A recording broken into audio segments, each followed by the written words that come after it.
parties. Now, for a community to rally behind one of their own as a presidential candidate, that candidate must capture the attention of the people first. That is what Honorable Raila Amolo Odinga, the late, did. He went out and went to every corner of this country. Then when he came back, he said, now I don't need your support, but you are part of me for the presidency.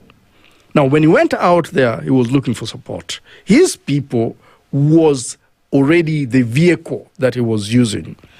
Most Luhya leaders who want to run for presidency are not running for president on their own volition, but in partnership with other people, or finding themselves in a place where now they're almost there, but they're not yet there. They're not coming out in time to run for presidency. And because they've not had a strong presidential candidate, that voting bloc has been divided. Remember, Honorable Raila Amolo Odinga used to get the entire Luo support because he was always running for president. As a community, they need to have a strong presidential candidate so that they can be unified. If not, they will vote however they want. Number two is Luhyas have many parties, or rather Luhya community have many parties. And some of these parties is also, emanating from their communities, whether they are, whether they are, the number of tribes within the Luhya community. As we say the Luhya community, we also know that there are a number of tribes in there. And some of those tribes, because of their culture, they're always together and they don't want to sometimes, vote in the same pattern as the other communities that perhaps they see in a different way. Number three is there have been senior politicians in the Luhya community that have always been self-seeking. They've been about themselves, I and myself. And as a result, the community have been thinking that you're not fighting for us.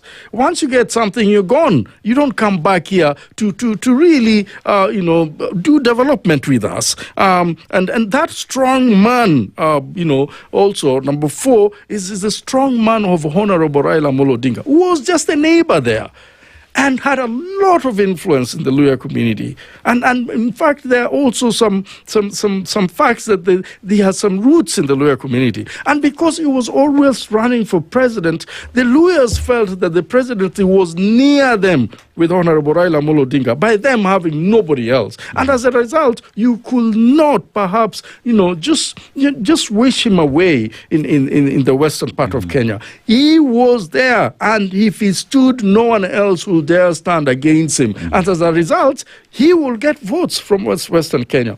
The question that we want to ask ourselves now is who stands in the place of Honorable Raila Amolo Odinga, who can get votes both from the Luo community, the Kisses community, and also the western part of Kenya. But that needs a lot of work, and it also needs a lot of track record. It also needs consistency. It also needs the buying of this community as a single individual, and that sometimes needs a lot of resources as well as people behind you.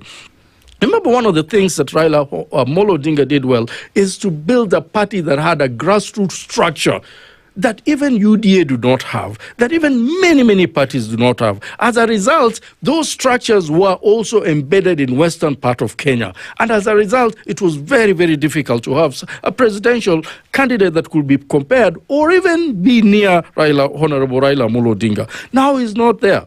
Perhaps the only person that we have that could also be able to unify people through ODM is the party leader of the ODM in this case. Leaders for themselves. Who's the party leader? Who's the party leader? The party leader for ODM is Honorable Buru Odinga. Is the one who's going to be doing these things that you talk about?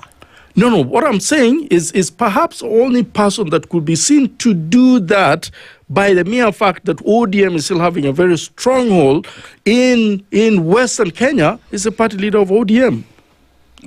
Okay. Because if